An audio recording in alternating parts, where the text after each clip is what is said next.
నమస్తే, welcome back to శ్రీప్రతుల్ recipes. ఈ రోజు మనం చేయబోయే స్వీట్ తక్కువ సమయంలో ఎక్కువ రుచినిచ్చే, అలాగే మన ఆరోగ్యానికి చలవ చేసి పోషక విలువలు కలిగినటువంటి స్వీట్. ఈ వీడియో మీరు చూస్తూ ఉండండి.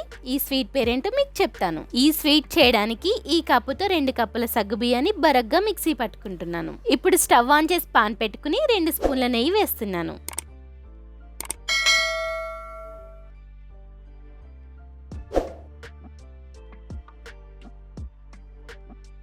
నెయ్యి వేడెక్కిన తర్వాత సగ్గుబియ్యం రవ్వను వేస్తున్నాను. సగ్గుబియ్యాన్ని బరకగా పట్టుకోవాలన్నాను కదా, ఈ విధంగా పట్టుకుంటే సరిపోతుంది. ఇది పోల్చడానికి ఇంచుమించు బొంబాయి రవ్వలా ఉంటుంది. ఇప్పుడు ఈ రవ్వను వేసి వేయించుకుందాం. ఫ్లేమ్ సిమ్లో పెట్టుకుని దీన్ని లైట్ గోల్డెన్ కలర్ వచ్చేంత వరకు వేయించుకోవాలి. ఇదిలా వేగుతూ ఉంటుంది. దీంట్లో కావాల్సిన చక్కెర పొడిని తయారు చేసుకుందాం.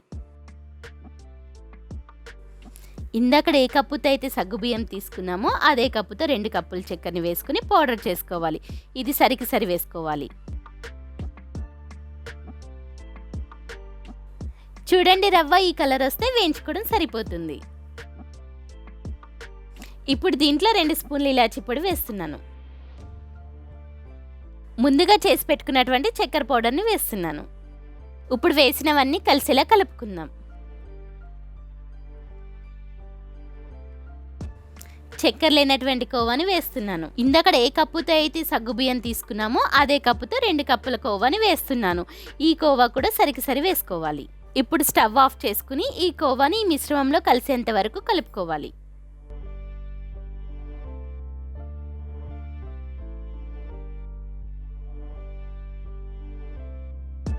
చూడండి, ఈ విధంగా కలుపుకుంటే సరిపోతుంది. దీంట్లో ఇష్టం ఉన్న వాళ్ళు డ్రై ఫ్రూట్స్ కూడా వేసుకోవచ్చు. ఎంతో రుచికరమైన సగ్గుబియ్యం కోవా లడ్డుని చేతికి నెయ్యి రాసుకుని ఉండలు చుట్టుకుందాం.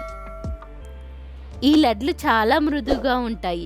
చిన్న పిల్లలైతే ఈ లడ్లు అయిపోయేంత వరకు మీ వెంటే తిరుగుతూ ఉంటారు. ఈ లడ్డూలు మీరు చేసుకోండి. చిన్న పిల్లల ముఖాల్లో ఆనందాన్ని చూడండి. వాళ్ళ ఆనందమే మన ఆనందం. ఇలాంటి మరిన్ని వీడియోస్ కోసం మా ఛానల్ ని సబ్స్క్రైబ్ చేసుకోండి, లైక్ చేయండి, షేర్ చేయండి, కామెంట్ చేయండి. తిరిగి మరో వంటకంతో మీ ముందుకు వస్తాను. అంతవరకు సెలవు.